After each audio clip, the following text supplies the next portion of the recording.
এরপরে একজন ব্যক্তি আসিয়া নালিশ দিলেন, আল্লাহর নবী দাউদ, ও আল্লাহর নবী দাউদ শুনে নাও, আমার একটা শখের গরু ছিল, সেই গরুটা হারায়া গেছে। এই গরুটা আমি বড় শখের গরু, স্বর্ণ রূপা দিয়া তারে সাজায় রাখছি। এই গরুটা হারায়া গেছে, আমার গরুটার সন্ধানে আমি আসছি।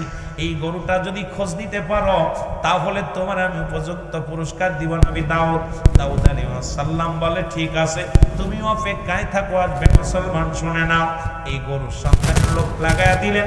এদিকে মুসলমান ওই জামানে একজন আল্লাহর পাগল, একজন আশিকে রাসূল, একজন আল্লাহ রব্বুল আলামিনের প্রতি তার তাওয়াক্কুল ছিল। এই দুনিয়ার মধ্যে একটা সন্তান নিয়া, স্বামী তার মারা গেছে গো, সন্তানকে নিয়া গাছতলা বাস করে, সারাদিন ভরে ইবাদত বন্দেগী করে, দিনের মধ্যে রোজা রাখে, রাত্র হলে মুসলমান তাওরাত কিতাব পড়ে, এত সুন্দর ইবাদত বন্দেগী করে, আর ওই গাছে দুইটা আনার ফল ধরে, এই ফল দুটি খায় আর রোজা রাখে আর আল্লাহর বন্দেগী করে। আমার যুবক বন্ধুরা শুনে না, কথাগুলো আসরের ময়দানের কথাগুলো বলতে চাইয়া একটু কথা আমি বলে আসি, খেয়াল করবেন যুবকেরা। এ আমার বাবারা, আমার বন্ধুরা, আমার হঠাৎ মুসলমান একদিন, ও যুবক বন্ধুরা শোনো, মাকে ডাকতে বলে, ছেলে, মাগো আর কত আনার খাবো, কারণ ভালো লাগে না এই আনারে এক জিনিস খায় জীবন যাপন করতে ভালো লাগে না, মাগো অন্য কিছু খাইতে মনে চায়। আমার আল্লাহ রাব্বুল আলামিন আনার দুইটা ছিনিয়ে নিলেন। সকালবেলা ঘুম থেকে উঠে দেখে আনার গাছে নাই। এইরকম আর একদিন, দুদিন, 3 দিন পর্যন্ত আনার নাই। হঠাৎ 3 দিন না খেয়ে আসে, মা সন্তান দুজনে অনাহারে আসে।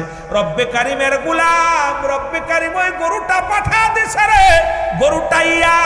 গরুটাইয়া মহিলার বাড়ির সামনে দাঁড়ায় আছে। ঘুম থেকে উঠে দেখে আনার গাছের গোড়ে গরু দাঁড়ায় আছে। গরুটার জবান খুলে গেছে। গরু ডাক দিয়ে কয়, বালক, ও বালক, তোমরা অনাহারে আসো, তোমরা আমার জবাই করো, জবাই করি আমার গোশত তোমরা কাবাব বানায় খাও। গরুর জবান যখন খুলে গেলেন, সঙ্গে সঙ্গে ছেলে দৌড়ে আমাকে ডাকতে বলে, মা, ও মা, আজ 3টা দিন অনাহারে আসি, এই কারণে হয়তো আল্লাহ রব্বুল আলামিন খুশি হইয়া আমাদের উপর রহমত দান করেছে, গরু পাঠায়া দিছে। মা কয়, বাবারে পরের জিনিস ভক্ষণ করা যাবে না। এবার কয়, মা গো, এই গরুর তো জবান খুলে গেছে, চলো যায় শুনে আসি। এবার গরুর সামনে যখন মা সন্তান গেছে, গরু জবান দিয়ে বাইর হয়ে, মা গো, তুমি আমারে জবাই করে খাও, জবাই করে কাবাব বানায়া খাও। এ যুবক বন্ধুরা, আমার দিলের কান্ডা লাগা শোনো গো, ও বন্ধুগণ, আমার দিলের কান্ডা লাগা শোনো। এবার জবাই করলেন, গোশত কাবাব বানায় খাইলেন।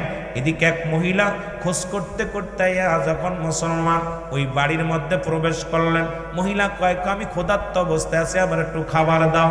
ওনাকে গোশত খাওয়াইলেন, আর যাবার সময় একটু গোশত দিয়ে দিলেন। কয়, মা গো, তুমি একটু গোশত নিয়ে যাও, কাবাব করেছি, কিছু গোশত বেঁচে আছে, এটা তুমি নিয়ে যাও, এটা তুমি নিয়ে খাইও।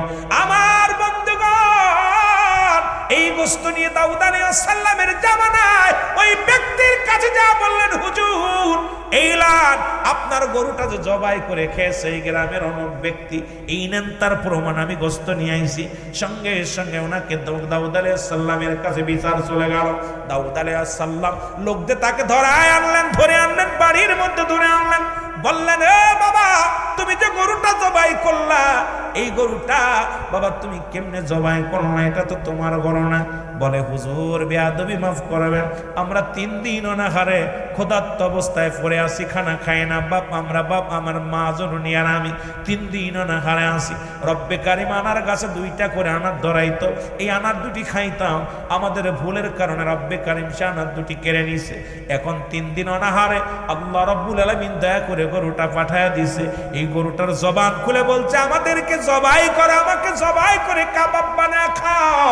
এরপরে আমরা জবাই করে খেয়েছি হুজুর, আমরা তো বিনা কারণে খাই নাই, বিনা অনুমতিতে খাই নাই। এদিকে মুসলমান রব্বুল আলামিন জিবরিলকে পাঠায়া দিলেন, যাও দাউদ আলাইহিস সালামের কাছে যেয়ে বলো, যে গরুটা খেয়েছে ওই গরুর মালিক নিজে, যে মালিক সেই জবাই করে খেয়েছে। যিনি গরুর মালিক বলে দাবি করে, আসলে প্রকৃত সে মালিক নয়, মালিক যিনি সেই জবাই করেছে। জোরে জোরে চিল্লায়া বলা যাবে না মারহাবা। দাউদ আলাইহিস সালামের কাছে জিবরিল এসে, হুজুর, আজকের খেলা হবে। কি খেলা? যার গরু সেই তো জবাই করে খাইছে, মালিক আসল মালিক। হুজুর ওই যে লোক দাবি করছে ওর গরু না, ও চোর। দাউদ আলাইহিস সালাম ওনাকে বলে, ভাই গরুটা কি আপনার? বলে, হ্যাঁ আমার গরু, আমি স্বর্ণ রূপা দিয়ে সাজায় রাখছি, গরুটা তো আমার।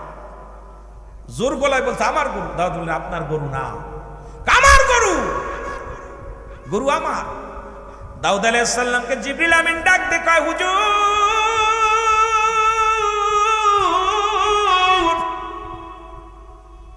আপনি ওর জবানটা বন্ধ করা দেন, শুধু রব্বে কারীমকে হুকুম দেন ওর জন্য জবান বন্ধ হয়ে যায়।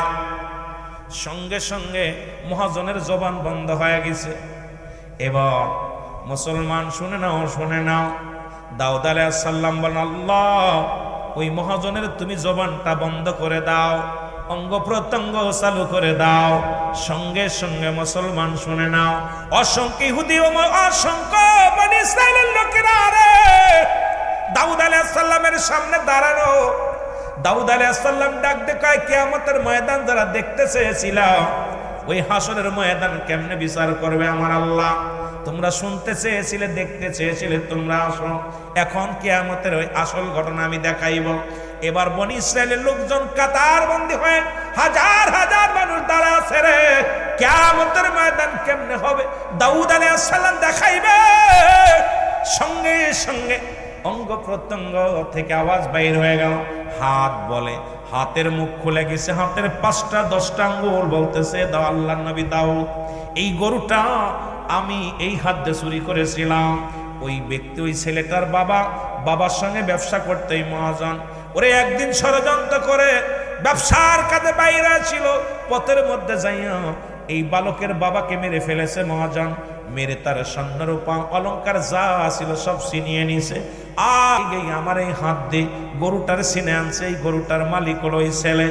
এবার মুসলমান পা বলে, হুজুর এই পা দিয়ে হেঁটে গিয়েছিলাম। চোখ বলে, হুজুর এই চোখ দিয়ে আমি দেখেছিলাম। কান বলে, হুজুর এই কান দিয়ে আমি শুনেছিলাম। যখন অঙ্গ প্রত্যঙ্গ সব সাক্ষী দিলেন, সঙ্গে সঙ্গে দাউদ আলাইহিস সালাম বলে, বনি ইসরাইল লোকেরা শোনো গো, কিয়ামতের ময়দান মুখ বন্ধ থাকবে, প্রতিটা মানুষের অঙ্গ প্রত্যঙ্গ চালু হয়ে যাবে। তুমি পাপ করেছো কোন অঙ্গ দিয়া, তুমি কোন অঙ্গ দিয়ে, হাত তোমার বিরুদ্ধে সাক্ষী দিবে, পা তোমার বিরুদ্ধে সাক্ষী দিবে, পাও তোমার বিরুদ্ধে সাক্ষী দিবে, কান তোমার বিরুদ্ধে সাক্ষী দিবে, চোখ তোমার বিরুদ্ধে সাক্ষী দিবে, নাক তোমার বিরুদ্ধে সাক্ষী দিবে। বনি ইসরাইলের লোকদেরকে দেখায় দিলেন, তোমরা শোনো, তোমরা চিন্তা করছো পাপ করেছো, এই পাপ বুঝি কেউ জানে না। তোমার সমস্ত অঙ্গ প্রত্যঙ্গ কিয়ামতের ময়দানে সাক্ষী দিবে। জোরে জোরে চিল্লায় বলা যাবেন আল্লাহু আকবার। আল্লাহ রে ডাক রে বান্দা, আল্লাহ রে ডাক তোরা, আল্লাহ রে ডাক রে বান্দা। ওরে ডাকার মতো ডাকলে পারে, ডাকার মতো ডাকলে পারে, গুনাহ পাবি মাপ। আল্লাহ রে ডাক রে বান্দা, আল্লাহ রে ডাক তোরা, আল্লাহ রে ডাক রে বান্দা। এ দুনিয়ার মুসলমান,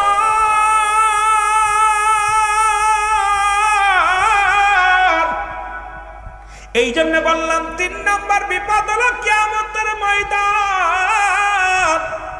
ওই হাসরের ময়দানে যেদিন আপনার জাররা জাররা বিচার হবে, রব্বে কারীম জাহান্নাম জান্নাতের ফয়সালা করে দিবে।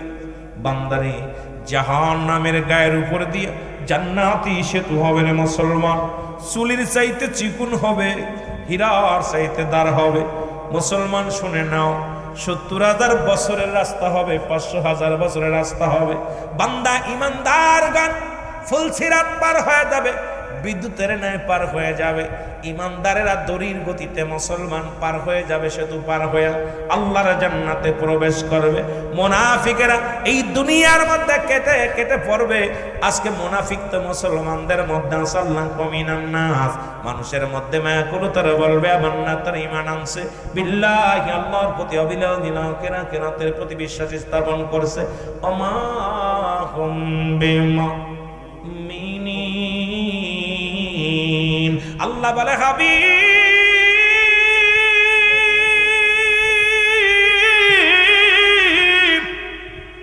এ আমার নবী শোনো গো, মানুষের মধ্যে বেঈমান, মানুষের মধ্যে মুনাফিক। এই জন্য আল্লাহ কমিনান নাস, নাস শব্দের অর্থ মানুষ। এই মানুষের মধ্যে অসংখ্য ধোঁকাবাজ। আজকে দুনিয়ার মধ্যে আগমন করলাম, দুনিয়ার মধ্যে দুনিয়া দুনিয়া দুনিয়া দুনিয়া করে কাটায় দিলাম। ওই হাসরের ময়দান বড় কঠিন হবে রে বাবা। ওদিন কোনো পিতা পুত্রের পরিচয় চলবে না, সম্পদের পরিচয় চলবে না, ক্ষমতার পরিচয় চলবে না। ওদিন চলবে শুধু ঈমানের পরিচয়, আমলের পরিচয়। রব্বি কারীম যেন সবাইকে আমল করে যাওয়ার তৌফিক দান করে, জোরে বলো না আমিন। একটু মহব্বতের সঙ্গে দুরূদ শরীফ পড়ুন, আল্লাহুম্মা। 12:30 বেজে গেছে।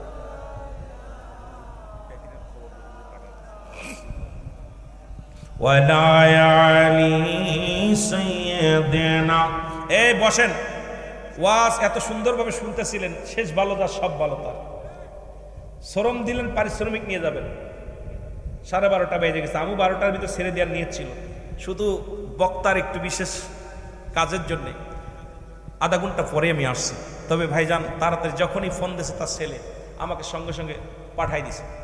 আমি 10টায় দাবি করছিলাম, বলছে ভাইজান 10:30 ইনশাল্লাহ। ঠিক টাইমে আমাকে মাইকটা দিছে। ধন্যবাদ জানাই, তারা কথায় এলোমেলো করে নাই। এ কথা কাজ দুইটাই ঠিক রাখে। আপনারাও সুন্দরভাবে আলোচনা শুনতেছেন।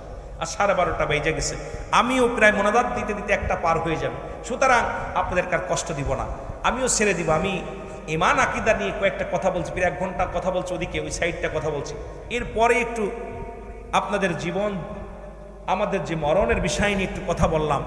আমাদের প্রকৃত কথা হলো, আপনি এই দুনিয়ার মধ্যে আসছেন কিসের জন্য আসছেন?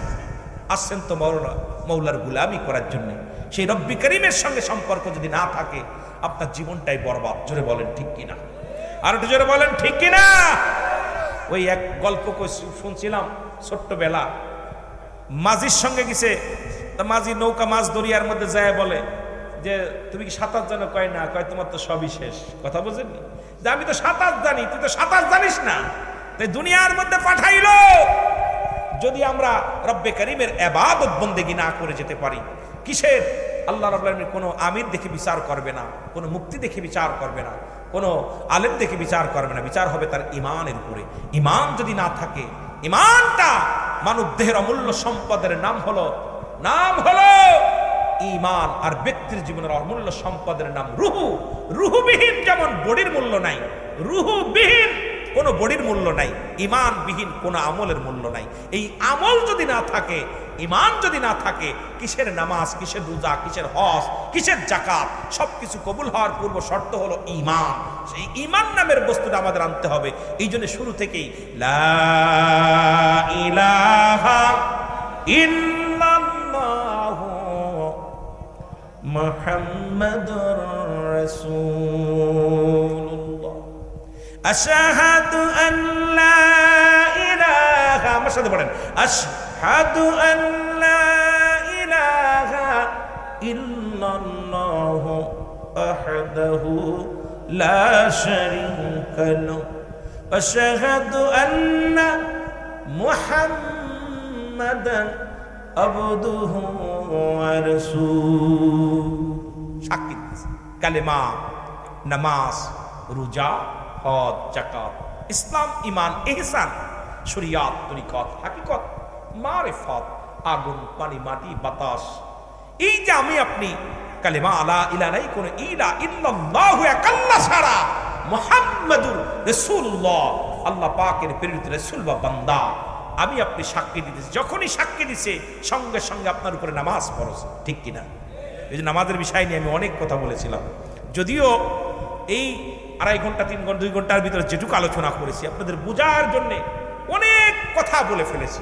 নামাজের বিষয়, হাকিকতের বিষয়, ঈমানের বিষয় আপনাদেরকে অনেক কথা, ঈমান আমলের কথা আপনার প্রতিটা মাহফিলে যে আমাদের আলোচনা শোনা লাগবে। ঈমান আকীদার আলোচনা। আজকে যদি ঈমান না থাকে, সব বরবাদ, সব বরবাদ। এই জন্য আমাদের ঈমানটা মজবুত করার দরকার। এই জন্য অসংখ্য কাফের মুশরিকরা তারা জানতো যে কালেমা পড়লেই নামাজ ধরা লাগবে। এই জন্য আপনি অসংখ্য মানুষ কালেমা জানে কিন্তু নামাজ ধরি না। যখনই কালেমা পড়েছেন, নামাজের সাথে সম্পর্ক, আমরা নামাজ আদায় করবো। জোরে বলেন ঠিক কিনা? আরো জোরে বলেন ঠিক কিনা? আমরা পিতামাতার খেদমত করব। রাজি আছেন তো? আরো জোরে বলেন। 3 শ্রেণীর মানুষের দোয়া কবুল হয় না। নাম্বার 1, পিতামাতার নাফরমানি সন্তান।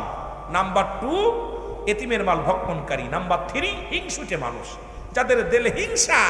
এই 3 শ্রেণীর মানুষের কোনো দোয়া আল্লাহর দরবারে কবুল হয় না। হিংসা মানুষ, আজকে দেখেন প্রতিটা মানুষের মধ্যে হিংসা বিরাজ করে। এত হিংসা, মানে তার ভিতরে এই হিংসা ঢুকছে, তার ভিতরে অহংকার, হিংসা ঢুকছে, এই ব্যক্তির সব আমল বরবাদ। 1 নাম্বার হলো পিতামাতার নাফরমানি সন্তান। পিতামাতার নাফরমানি সন্তান, সে যত বড় বুজুর্গ হোক, যত বড় আমলদারি হোক, আল্লাহ মাফ করবে না, ক্ষমা করতে চায় না। নাম্বার 2, এতিমের মাল ভক্ষণকারী। আমরা যেন এতিমকে না ঠগাই, এতিমের সঙ্গে যেন ভালো ব্যবহার করি। আমার বাবারা, আর আরেকটা কথা বলি, আমার অনেক মা বোনেরা আসছেন যারা বিয়ে করেন নাই, একটু হাত তোলেন দিদি, কয়জন অব্যক্ত আছেন? যারা অব্যক্ত কয়জন আছে? মারহাবা। এই এই এই বড়গুলো ওডে বিয়ে করে দেখছেন, কটটুক ছেলে বিয়ে করছে, হাত বেশ টাকা। তুই বিয়ে করছিস না বাবা? বলছি যারা বিয়ে করেন একটু হাত তোলেন না, হাত তোলেন। আমি আগেই বলছি বাবা, আমি রং তামাশা দিয়ে ওয়াজ করতে পারি না, এটা আমি শিক্ষা নিই নাই। কারোর গিবাত করা, রং তামাশা করে ওয়াজ জীবনে শিখি নাই। যত পর্যন্ত মাঠে থাকবো, আমি চাই শ্রোতার চোখ দিয়ে একটু পানি আসুক, আমি চাই অন্তরটা কাঁদুক, যদিও চোখে পানি আসুক, হৃদয়টা একটু কাঁদুক, বেদনায় ভরে যাক, রব্বে কারিম যেন ক্ষমা করে। ভাই, এ দুনিয়ায় রং তামাশা কয়দিন থাকবেন? যারা বিয়ে করেন নাই, আপনার সুলাইমান পয়গম্বর যখন বয়স হয়ে গেল, বিয়ে করবে, উজির এসে বলে, হুজুর আপনার তো বয়স হয়ে গেছে, বিয়ে করবেন না? তিনি বললেন, এলহামের মধ্যে আল্লাহ রাব্বুল জানাই দিয়েছে, সুলাইমান পয়গম্বর, তুমি উজিরকে বলে দাও যে 5টা গুণের গুণান্বিত যে নারী আছে তাকে বিয়ে করতে। কয়টা গুণ? জোরে বলেন, কয়টা গুণ? আরো জোরে বলেন, কয়টা গুণ? আমি আজকে আপনাদেরকে বলে যাই যে 5টা গুণের গুণান্বিত নারীদের বিয়ে করলে দুনিয়া থেকে সবচেয়ে শান্তি, সবচেয়ে সুন্দর জীবন, সুখী জীবন, শান্তির জীবন, জান্নাতি জীবন। বলবো নাকি? জোরে বলেন, বলবো? আমার বাজানেরা আছেন, আপনারা শুনবেন, মারা আছেন, অনেক মা বোন আছে না, শুনবেন। 5টা কয় গুণ? কয়টা গুণ? 5টা গুণ। 5টা গুণের গুণান্বিত নারী, এই 5টা গুণের গুণান্বিত অল পৃথিবী, অল ঘুরে ঘুরে মাত্র 4টা গুণের গুণান্বিত পাইছে, 1টা গুণ পাই নাই। মাত্র 4টা গুণ পাইছে, 1টা গুণ পাই নাই। আর আমাদের 5টার দরকার নেই, 3টে গুণ, নিম্ন কাতারে 3টে গুণ দরকার, 3টে থেকে 4টে গুণ প্রয়োজন আমাদের। নাম্বার 1 হলো সতীত্বর আমানতদারি। মারহাবা বলেন না, আরো জোরে কথা বোঝেন। সতীত্ব আমানতদারি। কোন মেয়ে তার সতীত্ব নষ্ট করে নাই, একমাত্র স্বামী ব্যতীত তার সতীত্ব নষ্ট করে না। আজকে আমার সমাজ খালাতো ভাই, মামাতো ভাই, ফুফাতো ভাই শেষ করে দিচ্ছে, সতীত্বর সর্বনাশ করতেছে। আজকে তাদের চেহারা দেখা হারাম, স্বাস্থ্য ভাইয়ের চেহারা দেখা হারাম, খালাতো ভাইয়ের চেহারা দেখা হারাম। মুফতি সাহেব আছেন, মৌলানা সাহেব আছেন, আমার সঙ্গে আসেন, চ্যালেঞ্জে আসেন, কথা বলেন। ফুফাতো ভাই, খালাতো ভাই, মামাতো ভাই, দেওর, এগুলো দেখা সম্পূর্ণ হারাম, যাদের দেখা দেয়া সম্পূর্ণ হারাম। কিন্তু এটা তো আমরা ইসলামের বিধান মানি না। একটা ফ্যামিলির মধ্যে অনেক আলেমের ঘরেও নাই। কারণ এই জন্য তো, যেমন নামাজ ফরজ, পর্দাও ফরজ, ঠিক কিনা? নামাজ ফরজ, পর্দাও ফরজ। এই পর্দার বিধান বাংলাদেশে নাই। আমি চাচ্ছি আল্লাহ এমন একটা দল, এমন একটা মানুষ ক্ষমতায় আসুক, যারা সর্বপ্রথম নামাজ এবং পর্দার বিধানটা, কোনের আইনটা চালু করুক। জোরে বলুন আমিন, আরো জোরে বলেন আমিন। অনেক দেখেছি, আর দেখতে চাই না, আমরা দেখতেছি শান্তি। জোরে বলেন ঠিক কিনা? নামাজও ফরজ, পর্দাও ফরজ। কোনটা ছাড়বেন? কোনটা ছাড়বেন? পর্দা। সতীত্বর আমানতদারি। আজ থেকে মামাতো ভাই, খালাতো ভাই, ফুফাতো ভাই, এগুলো দেখা হারাম, এদের চেহারা দেখা হারাম। আর এদের সাথে হাত ধরে এক বিছনায় শুচ্ছে, কথা বলতেছে, টিভি দেখতেছে, মোবাইল টিপতেছে, অসংখ্য বাড়িতে, অনেক সংখ্যা। এই জন্যই বলি, বক্তাকে দাওয়াত দিলে আগে বক্তার বাড়ি যাবেন। ওই বক্তার বাড়ি দেখবেন বিশাল টিভি, বউ বেপর্দায়, ভাই বেপর্দায়। এই জন্য আমি বলবো, খালি ইউটিউব দেখে দাওয়াত দিবেন না। বক্তা খোঁজে টাকা, শ্রোতা খোঁজে সুর, আর কমিটি খোঁজে ভাইরাল। ভাইরাল আছে, ভাইরাল দেখার আগে ওই বক্তার বাড়িতে যাবেন। আমি আপনার পাবনার তো অনেক মানুষ আমার বাড়িতে গেছে, সাতিয়া থেকে কয়েকদিন আগে এক গাড়ি বইরা বাড়িতে গেছে, আলহামদুলিল্লাহ। যদিও আমি বলি, বারবার বলি যে বক্তার খোঁজ খবর নেবেন। অনেক বক্তার বউ বেপর্দায়, অনেক বক্তার বউ কন্ট্রোল করতে পারে নাই, বাড়ি কন্ট্রোল করতে পারে নাই, বাইরে এসে কান্নাকাটি ওয়াজ করতেছে, অসংখ্য এরকম। এই জন্য বক্তার কথায় তাসির নাই, বক্তার কথায় মানুষ আমল করে না। নিজেই তো নামাজ পড়ি না, নিজেই তো আমল করি না, আরেকজনকে বুঝাইলে কেমনে বুঝবে? বেপানা বেহায়পানা ফাইসা কথা জবান দিয়ে এসে যায়। কেন আসে জানেন? কারণ ওই ফাইসা জগৎ নিয়ে সে ব্যস্ত থাকে সবসময়, এই জন্যে তার জবান দিয়ে ফাইসা কথাগুলো বেশি বাইর হয়। যেটা বলেন ঠিক কিনা? রাগ করেন? রাগ করেন?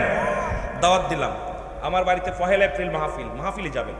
1 এপ্রিল আমার মাদ্রাসায় মা আমিনা সিদ্দিকিয়া মডেল মাদ্রাসায় বিশাল ব্যাপী মাহফিল হয়। বাংলাদেশ থেকে অনেক গাড়ি ঘোড়া যায়, আপনারা যাবেন। আমিও পরের বাড়ি খাই, আমিও চিন্তা করি একদিন মানুষকে খাওয়াবো, এই জন্য আমিও প্রোগ্রাম করি, বিশাল প্রোগ্রাম করি। বাড়িতে একটা করি, মাদ্রাসায় একটা করি, মাহফিল করি। সেটা কারোর কাছে 10টা টাকা আমি নিই না, আমি সবার জন্য দাওয়াত দিই যে আপনারা যাবেন। তো বিশেষ করে 1 নাম্বার সতীত্বর আমানতদারি। 1 নাম্বার কি? জোরে বলেন, 1 নাম্বার কি? সতীত্বর আমানতদারি। 2 নাম্বার পর্দাশীলতা নারী। 2 নাম্বার কি? আরো জোরে বলেন, পর্দাশীলতা নারী। 2 নাম্বার কি? এই নারী জীবনেও পরক্রিয়া করবে না, অন্যর হাত ধরবে না। যে ব্যক্তি সতীত্ব অন্যের কাছে লন্ডন করে না, সে স্বামী ছাড়া কিছু বুঝবে না, সে স্বামীর হক নষ্ট করবে না, স্বামী ছাড়া অন্য কারোর চিন্তাও মাথায় আসবে না। এই যে 2 নাম্বার হলো আপনারা আমল। আপনার কি 2 নাম্বার? পর্দাশীলতা নারী। 3 নাম্বার আমলধারী নারী। সুবহানাল্লাহ বলেন না? আমল করে যে ব্যক্তি, যে মহিলাটা আমল করে, যে ব্যক্তির ভিতর অন্তরের ভিতর আল্লাহর ভয় আছে, আমল করে।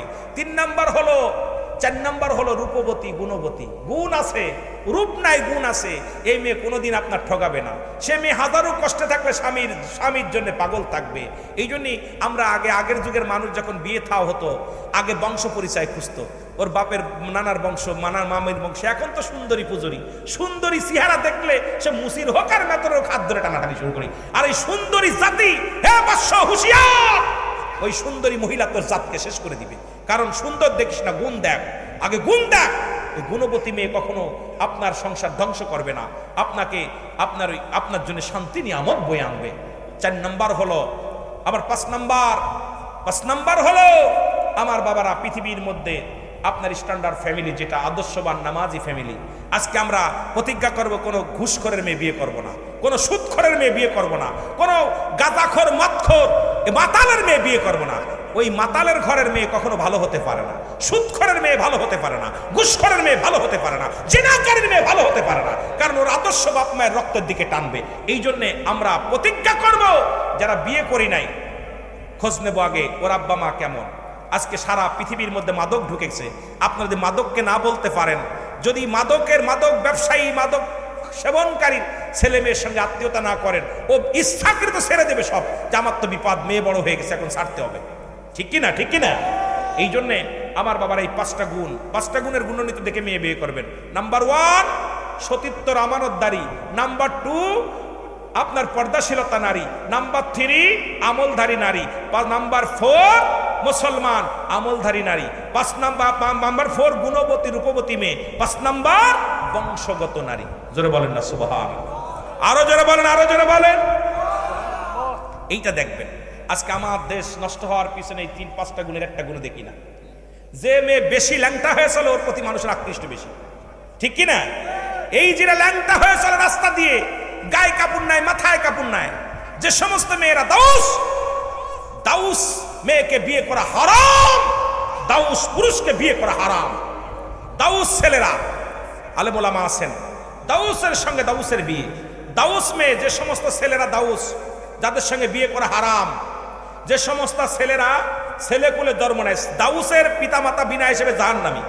ভালো করে লিখে নেন, দাউসের পিতামাতা বিনা হিসেবে জাহান্নামে যাবে। তার দাউস ছেলেরা, যে সমস্ত ছেলেরা ছেলেকুলে জন্ম নিয়ে কান ফুরায়, নাক ফুরায়, গলায় চেন দেয়, হাতে ছুরি দেয়, মেয়েদের মতো কথাবার্তা বলে, মেয়েলি ভাব দেখায়, এই সমস্ত তাদের পিতামাতা বিনা হিসেবে জাহান্নামে যাবে।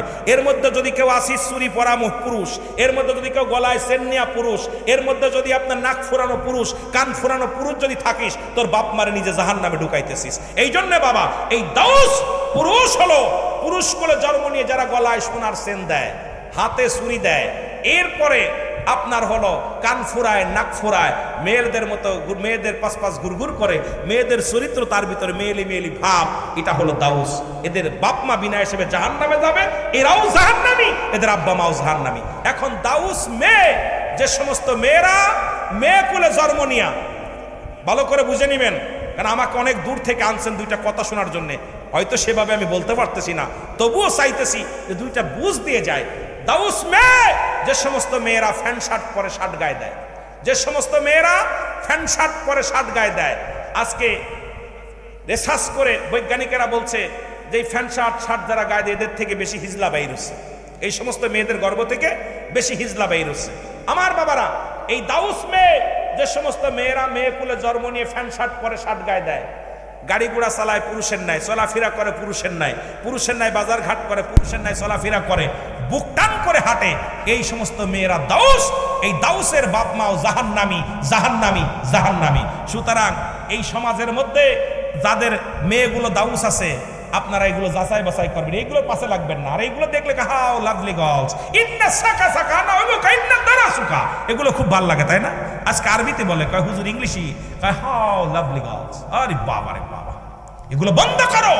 আমি সমাজকে বাঁচানোর জন্য, যারা কেউ কি কবুল আদের সব পাইতে চাও, আমার নবীজি বললেন, সাহাবীরা রে, তোমরা আমার সাথে কেউ জান্নাতে যেতে চাও, আমি নবী কথা দিলাম, যদি কোনো ব্যক্তি 5 ওয়াক্ত সালাত, 5 ওয়াক্ত নামাজ জামাতের সঙ্গে সময় মতো ওক্ত মতো আদায় করতে পারে, আমি নবী কথা দিলাম রে, তার হাত ধরে জান্নাতে নিয়ে যাব। রাসূলুল্লাহ গ্যারান্টি দিছে। কে গ্যারান্টি দিছে?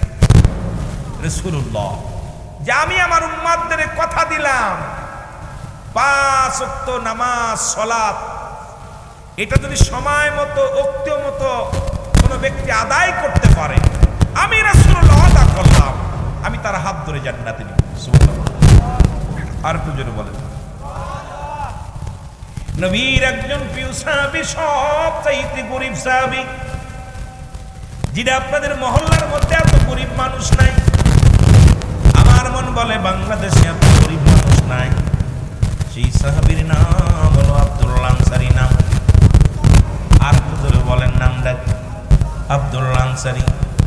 উনি বাড়িতে গেলেন, এই রকম ওয়াজ নবীজি করতেছিলেন, ওয়াজ শুনে বাড়ি গেলেন। আমার মারা যারা আছেন, অনেক ওয়াজ করব, মা বোনদের ওয়াজ করব, শরিয়াত তরিকাতের আলোচনা করব, যুবকদের নিয়ে বাস্তবমুখী কিছু কথা বলবো। আমার যুবক বন্ধুরা যারা আছেন, দ্রুত মাহফিলে প্রবেশ করেন, দিলের ঠান্ডা লাগা শোনেন। আমার বাবারে, আমার আব্দুল্লাহ আনসারী যখন বাড়ি গেছে, বিবি ডাকতে বলে, প্রাণের স্বামী,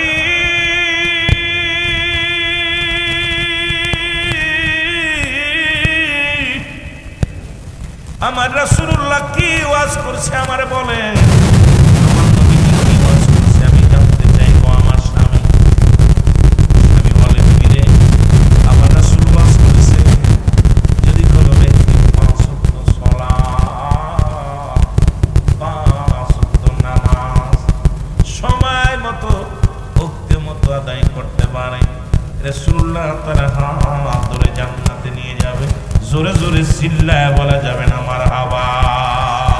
দয়াল নবী তুমি গুণমণি, বলেন দয়াল নবী তুমি গুণমণি, পাপীদেরকে তারা ঈদে গো নবী পাঠায় আল্লাহ কাদের গনি গণ, মায়ার নবী তুমি গুণমণি। জোরে বলেন মায়ার নবী। বাইরে কথা টানে না মাইকে। আরো জোরে বলেন মায়ার নবী তুমি গুণমণি, বলেন দয়াল নবী তুমি গুণমণি। রহমতে আলম নবী, সর্বগুণের গুণী গণবীজি, তুমি সর্বগুণের গুণী। আল্লাহ তাআলা দিছে তোমায় গো নবী, রহমতের খনি গণবীজি, মায়ার নবী তুমি গুণমণি, বলেন দয়াল নবী। কোনাই কোনাই দিকো সারেন, এর মায়ার নবী তুমি গুণমণি বলেন দয়া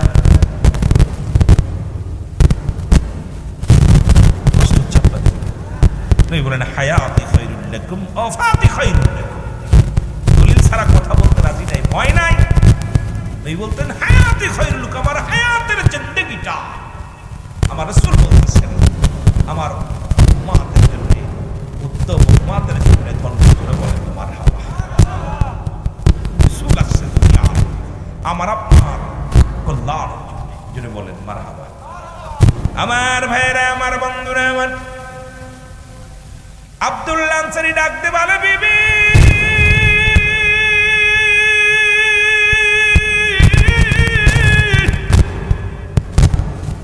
রহমতের নবী রাহমাতুল আলামিন আজকে ওয়াজ করছে রে, যদি কোন ব্যক্তি 5 ওয়াক্ত নামাজ 5 ওয়াক্ত সালাত সময় মতো আদায় করতে পারে, রহমতের নবী তারে জান্নাতে নিয়ে যাবে। হাত ধরে বিবি ডাকতে বলে প্রাণের স্বামী, জীবনে আপনার কাছে দামি কাপড় চাই না, জীবনে আপনার কাছে কোনোদিন দামি পোশাক চাই না, দামি খাবার চাই না। আপনি আমার স্বামী, আপনার কাছে ছোট্ট একটা দাবি করব আমিও যেন 5 ওয়াক্ত নামাজ, আমিও যেন 5 ওয়াক্ত সালাত সময় মতো আমি আদায় করতে পারি। আপনি যাবেন রাহমাতুল আলামিনের হাত ধরে জান্নাতে, আমিও আপনার সঙ্গে রাসূলুল্লাহর সঙ্গে জান্নাতে যেতে চাই। জোরে জোরে চিল্লায়া বলা যাবে না মারহাবা। কেমন বিবি! আর আমাদের বউগুলো কি করেছে? ভালো কাপড় লাগবে, টাকা লাগবে, পয়সা লাগবে, ধন দৌলত লাগবে, স্বর্ণ লাগবে। নবী সাহাবীর বিবিগুলো ডান বামে তাকান নাই, বাড়ি চিন্তা করেন নাই, গাড়ি চিন্তা করেন নাই। তাদের একটাই ভাবনা ছিল, একটাই চিন্তা ছিল, কোন আমল করলে নাজাত পাওয়া যায়, কোন আমল করলে রাসূলুল্লাহর দিদার পাওয়া যায়, কোন আমলটা করলে স্বামীর সাথে জান্নাতে যাওয়া যায়। জোরে বলেন মার। আর আমাদের বিবিগণ একটু ভালো চাকরি করলে আয় হায়, বিবির এমন অবস্থা, লেকটা বেহায়েফানা অবস্থায় চলাফেরা করে। জোরে বলেন ঠিক কিনা? কি অবস্থা! আমার বন্ধুগণ গভীর মনোযোগ, আমার নবীজির বিশেষ সালাত আদায় করে প্রতিনিয়ত আব্দুল্লাহ আনসারী। রাসূলুল্লাহ সালাম ফিরে প্রতিদিন এই রকম আসে, জামাতে আসে।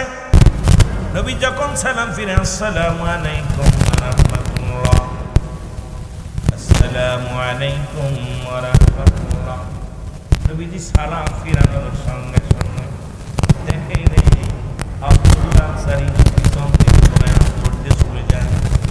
নবী বলেন আমার সাহাবীরা রে, আমি প্রতিদিন দেখি আমার আব্দুল্লাহ আনসারী নামাজে আসে, জামাতে সুন্দরভাবে জামাতে নামাজ আদায় করে, কিন্তু দৌড়ায়া বাড়ির দিকে চলে যায়।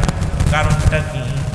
সাহাবীরা বলি ইয়া রাসূলুল্লাহ, ইয়া হাবিবাল্লাহ, হয়তো দুনিয়ার কোনো দুনিয়ার কোনো ঝামেলার মধ্যে আছে, এই জন্য আপনার আনসারী নামাজ শেষ করে নবীজি প্রতিদিন দৌড়ায়া বাড়ির দিকে চলে যায়। আল্লাহ নবী ডাকতে বলে আনসারী, ও আমার সাহাবীরা, তোমার ভাইয়ের বিরুদ্ধে অভিযোগ করার আগে, তোমার ভাইয়ের বিরুদ্ধে অভিযোগ করার আগে একবার চিন্তা করে দেখো, সে তো তোমার মুসলিম ভাই, সে তো তোমার মুসলমান ভাই, তোমার যেতে যাইতে ভাই। সুতরাং তার বিরুদ্ধে অভিযোগ করার আগে একবার চিন্তা করে দেখবা, যদি মিথ্যা হয়ে যায়, মিথ্যা তোহমাত দেয়া কবিরা গুনাহ, আবার মুসলমান শুনে নাও, আবার যদি ভুল ডিসিশন নাও, এটাও তোমরা অন্যায় করবা। আমি নবী নিজেই যাব রে, আমি আনসারীর বাড়ি নিজেই খবর নেব, আমার আনসারী কেন দৌড়ায়া বাড়ি চলে যায়। জোরে জোরে চিল্লায়া বলা যাবে না মারহাবা। কেমন নবী! এই তো নেতা। আর আমাদের নেতাগুলো ভোটের আগে ভ্যান চালক, রিক্সা চালক, দায় মুসি সবার হাত ধরে, ভোটের পরে যখন সিট পেয়ে যায় আর তাদের খবর নেই। জোরে বলেন ঠিক? এ হলো নেতা। নবী সাহাবীরা নেতা, তাদের আদর্শ আমাদের নেতাদের মধ্যে নাই। যদি বললো বেফাত কথা বুঝলেন, আমাদের নেতাগুলো খালি আখের কামাইতেছে, কোনটা দুনিয়া পাল্পা গেলাফ অবস্থা। আমার বন্ধুগণ গভীর মনোযোগ, তেলের কান্ডা লাগার সম্মান। আল্লাহ নবী রওনা হয়ে বাড়িতে চলে আসলেন। আসসালামু আলাইকুম ইয়া আহলাল বাইত। একবার নয়, দুবার নয়, তিনবার সালাম দিলেন রাসূলুল্লাহ। কয়বার? জোরে বলেন কয়বার? তিনবার নবীজি সালাম দিলেন। তিনবার সালামের জবাব একবার নবীজি পাইলেন না। আমার নবীজির মনটা খারাপ হয়ে গেল। যদি কোনো বাড়িতে প্রবেশ করতে হয় তিনবার সালাম দেওয়া লাগবে। আজকে মুসলমানের বাড়ি পর্দা নাই, সালামও নাই, উঠবাট ঢুকে ঢুকে যায় রে মুসলমান। একমাত্র বিবির ঘরে প্রবেশ করলে সালাম না দিলে দোষ নাই, তবে দেওয়া উত্তম। যেখানেই যে ঘরে প্রবেশ করেন, বাড়ির মধ্যে প্রবেশ করেন, সালাম বিনিময় করে অনুমতি ছাড়া প্রবেশ করার এখতিয়ার কারণ নাই। ধরে বলা যাবে না আল্লাহু আকবার। আছে সালাম তো নাই মুসলমান। যদিও কারোর প্রয়োজন হয় ডাক দে, আপনি আসনি, আই মিয়া বাড়ির সামনে সালাম, আসসালামু আলাইকুম, ভাই কেউ আছেন বাড়ির ভিতরে, অমুক আছেন, কিন্তু সালাম মুসলমানদের সালাম কালাম সব গেছে গা। পশ্চিম দেশের আবহাওয়া এসে লাগছে আর আমাদের কপাল পুড়ছে। জোরে বলেন ঠিক কিনা? আমার বন্ধুগণ দিলের কান্ডা লাগায় শোনে না। রাসূলুল্লাহ মনটা খারাপ করে রওনা দিয়ে দিলেন। আমার নবীর পিছন থেকে সালামের উত্তর আসে, ওয়ালাইকুম আসসালাম ইয়া রাসূলুল্লাহ, ওয়ালাইকুম আসসালাম ইয়া হাবিবাল্লাহ, ওয়ালাইকুম আসসালাম ইয়া রাহমাতাল লিল আলামিন। নবীজি বলেন, আনসারী রে, তুমি তিনবার সালাম তোমাকে দিয়েছিলাম, তুমি সালামের উত্তর দিলা তিনবার, তার মানে আর বুঝতে বাকি নাই তুমি সালাম শুনেছিলে কিন্তু উত্তর দাও না। সালাম তুমি শুনেছিলে, উত্তর দাও নাই। আনসারী বলে, ইয়া রাসূলুল্লাহ, ইয়া হাবিবাল্লাহ, আমি কেন সালামের জবাব দিই নাই রে?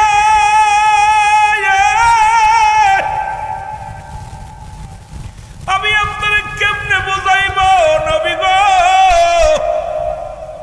যদি একটু কষ্ট করে আমার বাড়িতে যাইতেন নবী গো,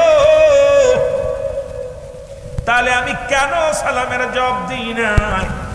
সব উত্তরগুলো আমি দিতে পারতাম। কেমন নেতা, কেমন নবী বলে চলো সুবহানাল্লাহ। আমরা লিখতাম বদমাইশ, কেবল আসলাম তোর বাড়িতে আবার যাবো। আর নেতা হইতাম তাহলে তো দুই সাইডে চড়। কথা বুঝেন? এমনি আর নবীকে বাইয়ানা, উত্তম ব্যবহার, উত্তম আখলাক, উত্তম চরিত্র যে রাসূলকে দিয়েছেন, যার ধৈর্য, যার আদর্শ যদি উম্মাতের ভিতরে না থাকে, কিসের উম্মাত বলে দাবি করি? সেই আদর্শগুলো উম্মাতের ভিতর থাকার দরকার আছে কি না? আরো জোরে বলেন আছে কি না? এর দয়াল নবী তুমি গুণমণি, বলেন দয়াল নবী তুমি গুণমণি, পাপীদেরকে তোরা ইতে গো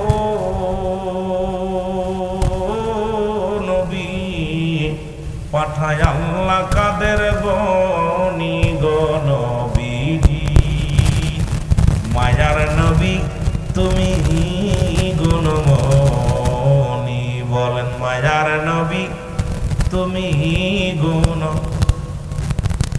এই সাতিয়া থানার এই মিনতি আশেক গনি করি গনবীজি, এই আশেকের দলে করি কঠিন দিনে নিদান কালে গো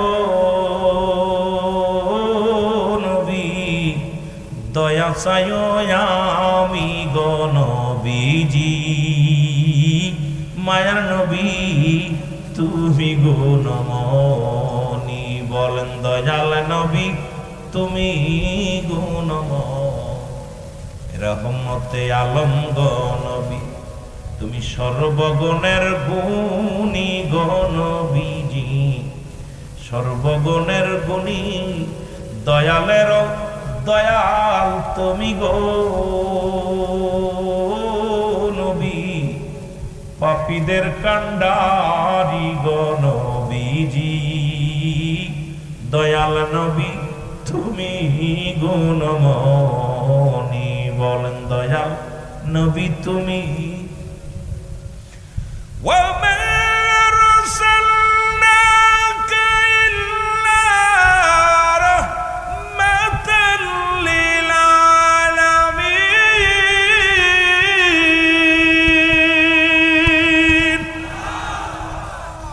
শুধু রহমত নয়, গোটা কুল কায়নাতের রহমত, রাহমাতাল লিল আলামিন।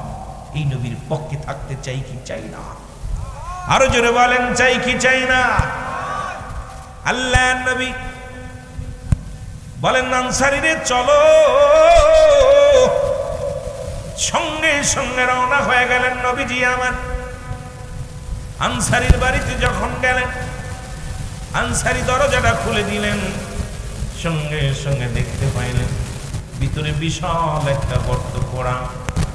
নবীজি বলেন আনসারী রে, তোমার ঘরের ভিতরে এত বড় গর্ত কেন? এত বড় গর্ত কেন বলো?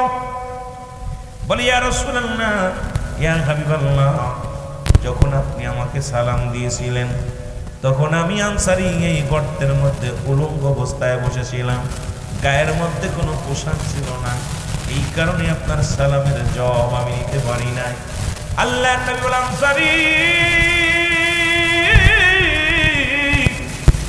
কি বলতে চাও?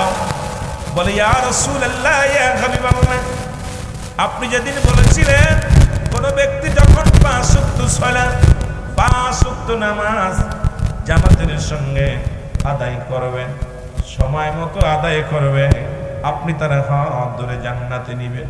ইয়া রাসূলুল্লাহ, ইয়া হাবিবাল্লাহ, এই ওয়াজটা আমি বাড়ি এসে আমার বিবিরে জানাই। আমার বিবি আমার হাতটা ধরে বলে, স্বামী রে, আপনি আমল করে জান্নাতে যাবেন, আমাকে লয়ে যাবেন। আমাদের স্বামী স্ত্রী মিলে মাত্র একটা কাপড়। ইয়া রাসূলুল্লাহ, ইয়া হাবিবাল্লাহ, নবী গো, যখন মসজিদে আজান পড়ে যায় আমার বিবি উলঙ্গ অবস্থায় গর্তের মধ্যে বয়া থাকে। আমি নামাজ শেষ করে বাড়িতে আসি, আমি যখন গর্তের মধ্যে প্রবেশ করি কাপড়টা খুলে দিই, আমার বিবি এই কাপড়টা পরে নামাজে দাঁড়ায় যায়। ইয়া রাসূলুল্লাহ, ইয়া হাবিবাল্লাহ, যখন আপনি আমারে সালাম দিয়েছিলেন তখন আমার বিবি নামাজগত অবস্থায় ছিল, আর আমি কাপড়বিহীন ওই গর্তের মধ্যে বসেছিলাম। আল্লাহর নবী চোখের পানি ছেড়ে ডাকতে বলে, আনসারী রে আয় রে আয়, আমি নবী কথা দিলাম রে,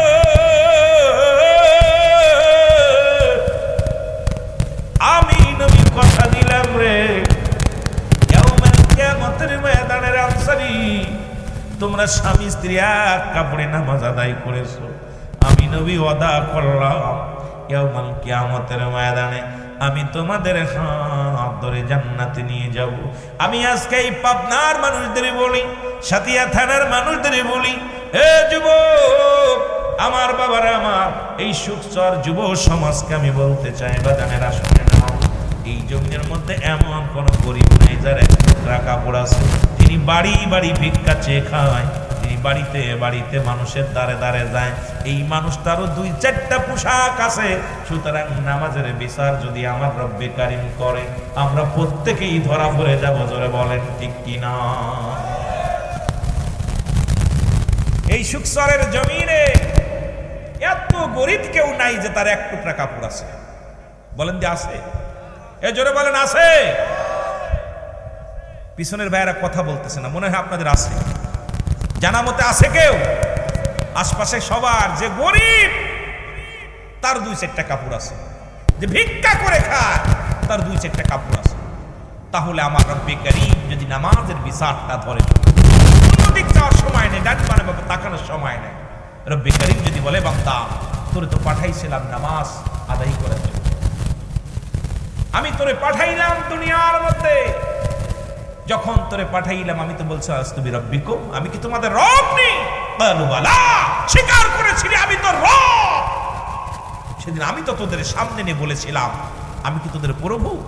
কবুল করেছিলেন। আমি আপনাদের বোঝানোর জন্য একটা কথা বলি, আপনারা যারা বিয়ে করছেন যারা বিয়ে করছেন, শাদী করছেন, বিয়ে তো বোঝেন, শাদী বোঝেন তো, আবার ভালো করে বুঝে নিয়ে যদি বলছে আমি এখন আপনাদের শিক্ষক, যদিও আপনাদের মতো এত শিক্ষিত না, যদিও আপনাদের মতো এত এলেম নাই, হয়তো আমার চাইতে অনেক এলেমদারি মানুষ এখানে বসে আছেন। তো যেহেতু আমি আপনাদের ক্লাস নেওয়ার জন্য বসেছি, ক্লাসে পাঠ্যদান করতেছি, এখন আপনাদের শিখতে হবে।